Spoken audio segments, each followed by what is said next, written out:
Assalamualaikum warahmatullahi wabarakatuh.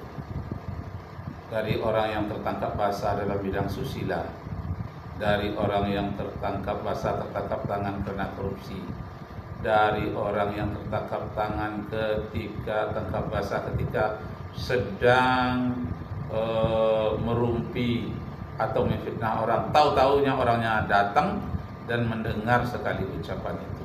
Nah, ini adalah merupakan sesuatu yang sangat menggemparkan, tertangkap basah.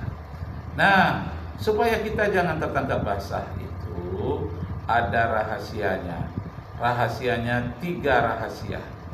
Dalam hadis Nabi dinyatakan salatsum munjiyat. Ada 3 hal yang akan menyelamatkanmu, 3 kunci rahasia menyelamatkanmu. Jangan tertangkap basah dalam bidang korupsi, dalam bidang moral, asusila, dan dalam bidang pembicaraan yang tidak baik. Bagaimana caranya? Yang pertama, al-qasdu fil faqri wal ghina. Mampu berbicara itu sederhana, dalam berpakaian juga sederhana, dalam berbelanja juga sederhana. Qasdu itu hemat. Kalau perekonomian itu kan berhemat, al-muqtasid. Kalau di dalam keseimbangan berhemat, itu namanya al-qasdu fil faqri wal ghina. Mampu hidup sederhana dalam keadaan melimpah harta dan dalam keadaan kekurangan, tetap seimbang. Nah, inilah yang susah. Orang kalau dalam keadaan korupsi gajinya banyak, dia akan berpoya-poya ke luar negeri dan tidak mau hartanya yang banyak itu dibawakan kepada hal-hal yang ibadah, hal-hal yang baik, tidak mau. Karena istilahnya orang-orang yang selalu menangani korupsi itu disebut dengan harta setan akan habis dimakan hantu. Harta setan akan habis dimakan hantu.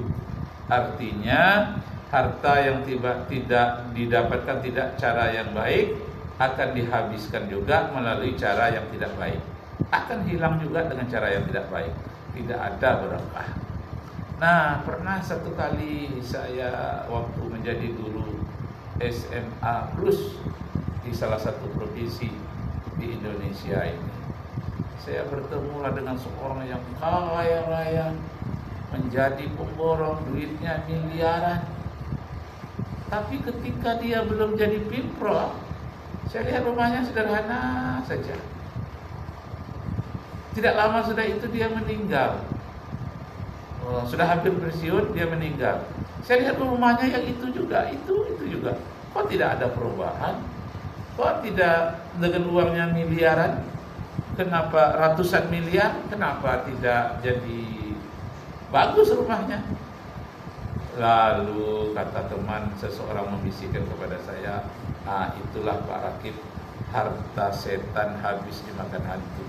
Harta hantu habis dimakan setan, artinya tidak mau dibawakan kepada yang baik. Harta yang dapatkan melalui korupsi, melalui penipuan, melalui judi, tidak berkah dibawa untuk rumah tangga, sehingga tidak ada perubahan ke arah yang baik dalam rumah tangga. Tetap saja seperti itu. Jadi uangnya habis kemana?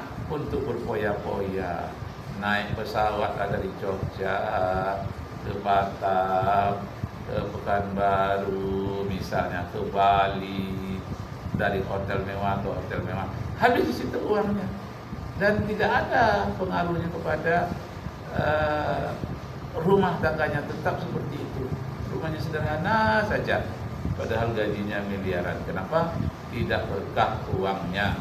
Nah, firman Allah di dalam Al-Quran, walau anna ahlal qura amanu wattaqaw lafatahna alaihim barakatin minas samai wal ard walakin kazzabu fa'akhadnahum bima kanu yaksibun. jika seandainya perbuatan kita itu baik dan kita mempunyai keimanan, berkah akan diturunkan oleh Allah dari langit dan diterbitkan dari bumi. Tapi seandainya berlawan dengan perintah Allah, dia akan menerima balasan sesuai dengan apa yang telah mereka kerjakan. Jadi dapat balasan dari uang yang menumpuk habis untuk minuman-minuman beralkohol. Nah, orang yang tadi saya katakan pemborong yang dapat miliuner, itu minumannya tak henti-hentinya, minuman bukan minuman keras tapi minum yang tingkat tinggi. Bahkan pernah saya minta minumannya itu yang mahal. Nah, saya sekali-sekali saya coba, ya nggak apa-apa, sudah itu tidak mampu lagi beli, tapi dia dilakukannya tiap hari.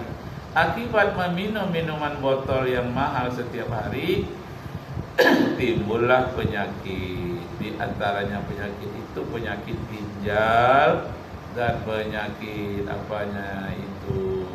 rematik, dan kemudian penyakit bekak-bekak bekak-bekak pada persendian terjadi, dan kena diabetes. Tak lama setelah itu dapat berita bahwa dia sudah meninggal dunia. Inna lillahi wa inna ilaihi raji'un. Jadi rupanya minum Coca-Cola tak boleh terus-menerus. Minum itu kratik lain tidak boleh terus-menerus. Minum apalagi M150 tidak boleh terus-menerus. Itu timbul kepada darah kita, antara lain ada yang terkena apa itu? Ada yang terkena oleh diabetes, bahkan stroke. Nah, cepatlah meninggalnya. Uang yang dicari miliaran habis, tidak ada barokahnya. Nah, karena itu jujurlah kepada diri sendiri. Ingat, al-qasdu bil fakri wal ghina. Kemudian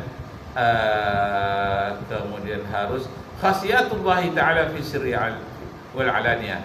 Kunci yang kedua itu, haruslah timbul rasa takut terhadap ancaman Allah ketika sedang sendirian dan ketika sedang beramai-ramai. Nah, terus kita dengarkan. Integrated supply chain bagi-baginya lebih banyak. Oke, itu satu. Yang kedua, pemainnya nggak ganti. Pemainnya nggak ganti. Itu aja, gitu aja. Cuma itu tadi dari pemain utamanya kayak gitu, dia balik gitu. Yang kedua, yang ketiga, ini nunjukin bahwa sesungguhnya saya mundur ke belakang.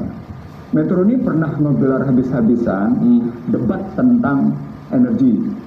Hadir Wakil Menteri SDM, BPH Migas, BP Migas, waktu itu bulan SKK, BP Migas, Direktur Utama Pertamina. Kita jembreng habis-habisan kasusnya.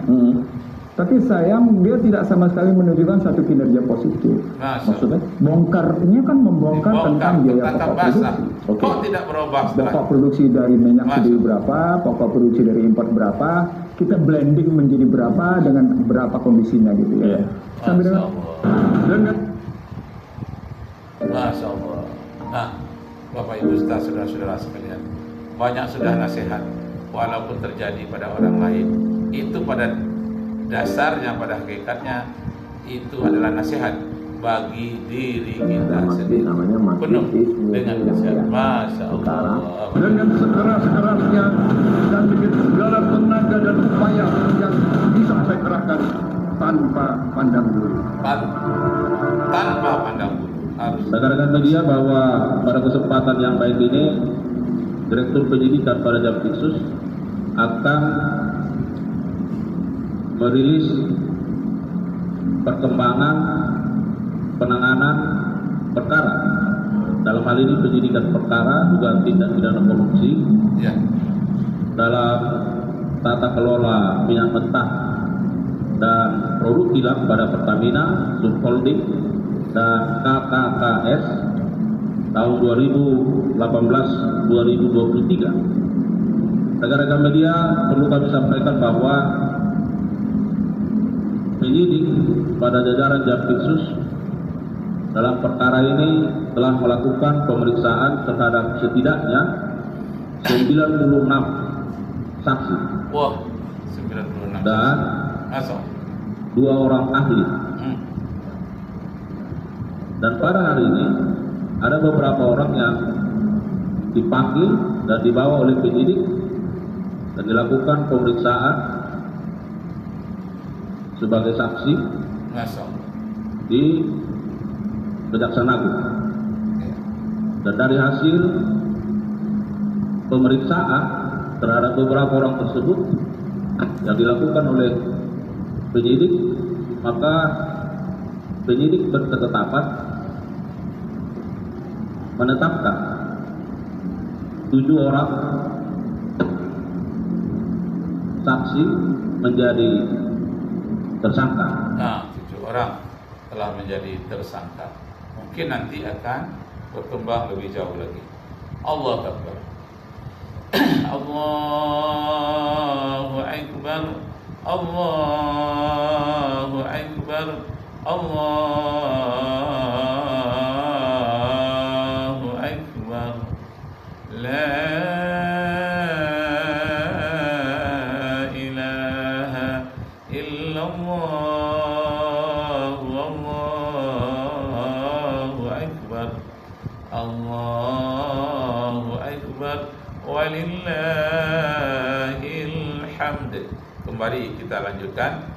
Ada 3 kunci kemenangan kita dalam mengalahkan hawa nafsu. Yang pertama, khasiyatullahi ta'ala fi sirri wal alaniyah. Harus timbul rasa takut terhadap ancaman Allah, azab Allah ketika kita sendirian dan ketika sedang beramai-ramai. Yang kedua, al-qasdu fil faqri wal ghina. Mampu menampilkan hidup sederhana. Para koruptor itu mampu menampilkan hidup sederhana, dia tidak akan jadi korupsi. Nah, karena dia ingin berlebih-lebihan lah, maka jadi korupsi. Untuk kunci selamat dari korupsi itu, tampilkan hidup sederhana dalam keadaan banyak uang, dalam keadaan beruang, dalam keadaan tidak menjadi beruang. Nah. Yang ketiga, haruslah wal adlu fir ridha wal ghadab. Mampu menampilkan emosi, bersikap adil ketika sedang marah dan ketika sedang sayang. Jangan ketika sayang kita berlebihan pula. Seharusnya dia tidak menang dalam perkara karena sayang kepada dia, lalu kita menangkan. Jangan pula seorang itu dia benar, tapi karena kita sedang emosi, sedang marah, kita kalahkan dia. Tidak boleh. Harus mampu mengendalikan emosi dalam keadaan sedang marah dan dalam keadaan sayang. Nah, kalau begitu harus kita miliki sifat lurus dan stabil. Wa inna hadza sirati mustaqiman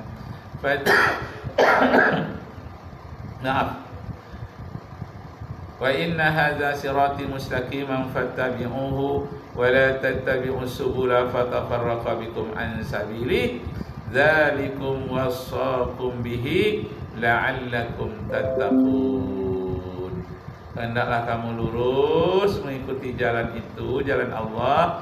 Jangan kamu berbelok ke kiri ke kanan. Demikianlah diwasiatkan kepadamu agar kamu benar-benar menjadi orang yang terpelihara di dunia dan di akhirat. Apa yang terjadi juga masalah korupsi khusus berketetapan melakukan penahanan terhadap 7 orang tersebut. Pertamina menghormati Kejaksaan Agung dan aparat penegak hukum yang menjalankan tugas serta kewenangannya dalam proses hukum yang tengah berjalan di Subholding Pertamina. Pertamina juga siap bekerja sama dengan aparat berwenang dan berharap proses hukum dapat berjalan lancar dengan berjalan lancar. Nah, demikianlah Bapak Ibu saudara-saudara sekalian, pelajaran bagi kita semua. Jangan hendaknya terjadi pada diri kita, keluarga kita, negeri kita, bangsa dan negara kita. Yang jelek jangan sampai terulang lagi. Wabillahi taufiq wal hidayah. Arju minkum afwan. Wassalamualaikum warahmatullahi wabarakatuh.